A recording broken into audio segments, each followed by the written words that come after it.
ভুয়ো ভোটার হলে কিভাবে চিহ্নিত করা হবে? অনেকের কাছে আধার কার্ড ছাড়া কোনো নথি নেই। বিভিন্ন জেলার বুথ লেভেল আধিকারিকদের প্রশ্ন নির্বাচন কমিশনকে। বৈধ ভোটার বাছার প্রাথমিক দায়িত্ব বুথ লেভেল অফিসারদের। ভোটার বৈধ কিনা তা যাচাই করে ভোটারের পরিচয়পত্রে সই করবেন বিএলওরা। সেই সই করা পরিচয়পত্র যাবে এই আরওর কাছে, জানিয়ে দিল নির্বাচন কমিশন। বিএলওরা আধার কার্ডকে আরেকটি পরিচয়পত্র হিসেবেই গণ্য করবেন। এর বেশি আধার কার্ডকে গুরুত্ব দেবে না জাতীয় নির্বাচন কমিশন। গতকাল একথা জানানো হয়েছিল নির্বাচন কমিশনের তরফে। প্রশ্ন একটাই, ভোটমুখী পশ্চিমবঙ্গে কবে থেকে শুরু হবে এসআইআর?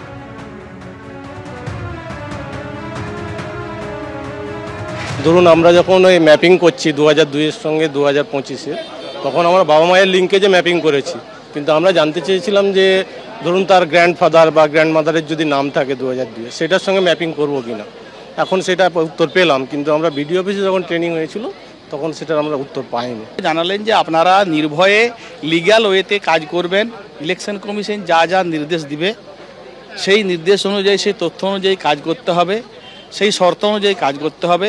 কোনো ইললিগাল যারা ভোটার যদি 2002-এর লিস্টে না থাকে, সেটাকে 2002-এর লিস্টে তাদের নাম না থাকে, তাদেরকে আমরা বাদ দেব।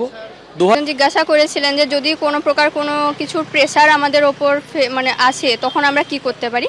তো সেটা বলেছেন ওনারা যে ওটা আমাদের কোনো সমস্যা নেই, কারণ আমরা একা নই, পুরো একটা টিম হিসেবে এখানে কাজ হচ্ছে। তখন আমরা আমাদের ঊর্ধ্বতন যারা আছেন তাদেরকেই আমরা জানাবো, ওনারা অবশ্যই আমাদের সাহায্য করুন। ওটা কোনো প্রেসার আমাদের উপর ক্রিয়েট হবে না। ওইটা সবার জন্যই বলেছেন, যদি কোনো পলিটিক্যাল যদি প্রেসার থাকে ওইগুলো বলছেন যে ওইগুলোর জন্য ভয় পাওয়ার কিছু দরকার নেই, ওইগুলো সবার জন্যই সুরক্ষার ব্যবস্থা থাকবে। বিপি আনন্দ আপনাদের সঙ্গে, আমি অনুসোয়া।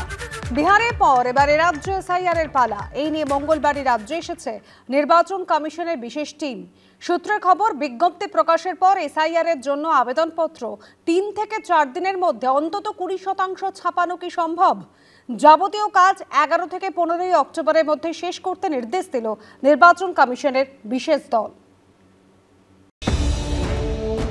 ভোটার তালিকার বিশেষ সংশোধন শেষ হয়ে গেছে, চূড়ান্ত ভোটার তালিকা প্রকাশ হয়েছে। এবার বিহারে বিধানসভা ভোট। এই পরিস্থিতিতে প্রশ্ন একটাই, ভোটমুখী পশ্চিমবঙ্গে কবে থেকে শুরু হবে এসআইআর? ইতিমধ্যেই রাজ্যে এসেছে জাতীয় নির্বাচন কমিশনের প্রতিনিধি দল। দফায় দফায় বৈঠক করছে তারা।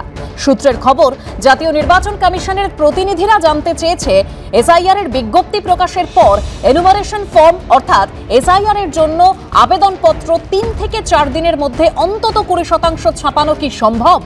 যাবতীয় প্রস্তুতি 11 থেকে 15 অক্টোবরের মধ্যে শেষ করতে নির্দেশ দিয়েছে নির্বাচন কমিশনের বিশেষ দল। জাতীয় নির্বাচন কমিশনের যে টিম কলকাতায় এসেছে তাতে রয়েছেন পশ্চিমবঙ্গের দায়িত্বপ্রাপ্ত ডেপুটি নির্বাচন কমিশনার জ্ঞানেশ ভারতী ও নির্বাচন কমিশনের তথ্য প্রযুক্তি শাখার ডিজি সীমা খান্না। বুধবার সকাল 10টা থেকে মুখ্য নির্বাচনী আধিকারিকের দপ্তরে সমস্ত জেলা শাসক, অতিরিক্ত জেলা শাসক, ইআরওদের সঙ্গে বৈঠক করেন নির্বাচন কমিশনের 4 আধিকারিক। উপস্থিত ছিলেন মুখ্য নির্বাচনী আধিকারিক মনোজ কুমার আগরওয়াল।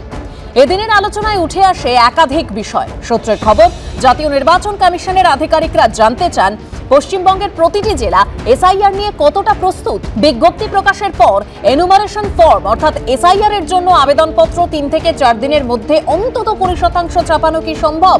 সেই প্রস্তুতি কতটা এগিয়েছে? সূত্রের খবর, বিহারের প্রসঙ্গ উত্থাপন করে কমিশনের কর্তারা জানিয়েছেন নিয়ম না মানায় বিহারে একাধিক অফিসারের বিরুদ্ধে কড়া পদক্ষেপ নেওয়া হয়েছে। বিকেলে জাতীয় নির্বাচন কমিশনের আধিকারিকরা যান রাজারহাট জেলা পরিষদের অডিটোরিয়ামে।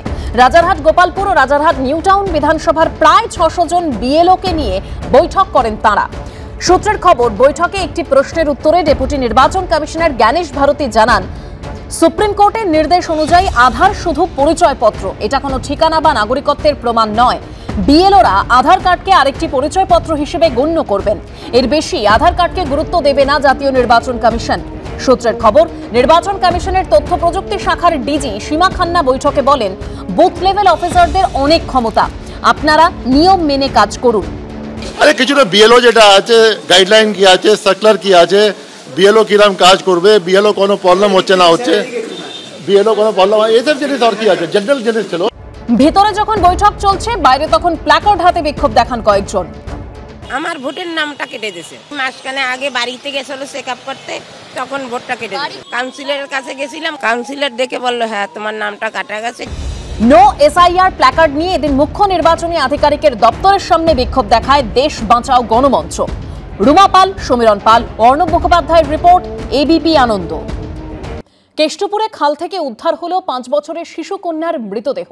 প্রতিবেশীদের দাবি, বাড়ির সামনে খেলছিল 4 ও 5 বছরের 2 শিশু। হঠাৎ দেখা যায় 4 বছরের ছেলেটি সামনের খালে হাবুডুবু খাচ্ছে। সঙ্গে সঙ্গে তাকে হাসপাতালে নিয়ে যাওয়া হয়। অবস্থা সংকটজনক। আর এর কিছুক্ষণের মধ্যেই খাল থেকে বাচ্চা মেয়েটির মৃতদেহ উদ্ধার হয়। কিভাবে দুর্ঘটনা খতিয়ে দেখছে পুলিশ। বাড়ির উঠোনে এখনো গড়াগড়ি খাচ্ছে খেলনাগুলো, কিন্তু খেলবে কে? একজন চির ঘুমের দেশে, আরেকজন হাসপাতালে ভর্তি। অবস্থা অত্যন্ত সংকটজনক। কেষ্টপুরের কৃষ্ণপুর রাজবংশী পাড়ার এই বাড়ির সামনেই বুধবার সকালে খেলছিল পাশাপাশি বাড়ির 2 শিশু। একজনের বয়স 5, আরেকজনের 4। সকাল 10:30 নাগাদ বাড়ির লোকজন হঠাৎ দেখেন শিশু দুটি নেই। দেখা যায় বাড়ির উল্টো দিকে খালে হাবুডুবু খাচ্ছে বছর 4 শিশুটি।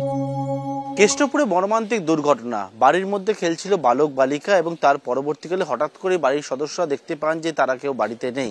এর পরবর্তীকালে এই যে বাড়ির যেখানে ঠিক বাড়ির সামনেই এইরকম ছোট্ট অংশ রয়েছে, তার পাশে একটা খাল রয়েছে। সেই খালে যখন দেখতে পায় যে বালককে ভাসতে, বালককে সঙ্গে সঙ্গে উদ্ধার করা গেলেও বালিকাকে যখন উদ্ধার করা হয় হাসপাতালে নিয়ে গেলে চিকিৎসকরা মৃত বলে জানায়। বাচ্চাটাকে পাওয়া যাচ্ছে না। এবার স্বাভাবিক তখন জল আছে, জলের মধ্যে খুঁজতে হবে। জলে খুঁজতে গিয়ে আপনার ছেলেটাকে পাওয়া গেছে, মেয়েটাকে পাওয়া যায়নি। তখন তার মধ্যে প্রায় 1-1.5 ঘন্টা পরে তাকে পাওয়া গেছে।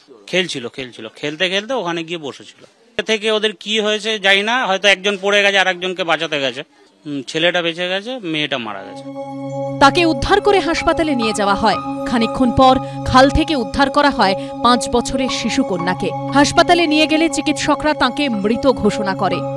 খেলতে খেলতে বাইরে গিয়েছে, দরজাটা লাগা ছিল, বাইরে গিয়েছে। বাইরে যাওয়ার পরে কিছুক্ষণ পর আমি বাইরে গিয়েছি, আমি আর হাতে পাইনি আমার মেয়েকে।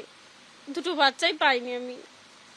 একটাকে পেয়েছে, একটাকে আগে হাসপাতালে নিয়ে যেয়েছে। ওকে সঙ্গে সঙ্গে যা ভেসে গিয়েছে, সঙ্গে সঙ্গে নিয়ে হাসপাতালে নিয়ে গিয়েছে। তারপরে আমি খোঁজাখুঁজি করার পরে, অনেক খোঁজাখুঁজি পরে তারপরে এই তো পেলো, কিছুক্ষণ হলো।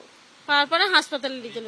হ্যাঁ, হাসপাতালে নিয়ে গেল। এইটার কোনো ব্যবস্থা হলে আমাদের জন্য খুব সুরক্ষিত। আমাদেরও ছোট ছোট বাচ্চা আছে। আমরা একটা জিনিস চাইছি, এই জিনিসটা নয় জলটা বন্ধ হয়ে যাক, আর না হলে তাদের জন্য যদি তারা সেরকম ব্যবস্থা নেন তাহলে পুরো নেট টেট দিয়ে পুরো সুরক্ষিত যাতে আমরা থাকতে পারি। তো আমাদেরও বাচ্চা যখন তখন একটা বিপদ না। গুরুতর অসুস্থ অবস্থায় হাসপাতালে ভর্তি রয়েছে 4 বছরের ছোট্ট শিশুটি। পার্থপ্রতিম ঘোষের রিপোর্ট, এবিপি আনন্দ, কলকাতা।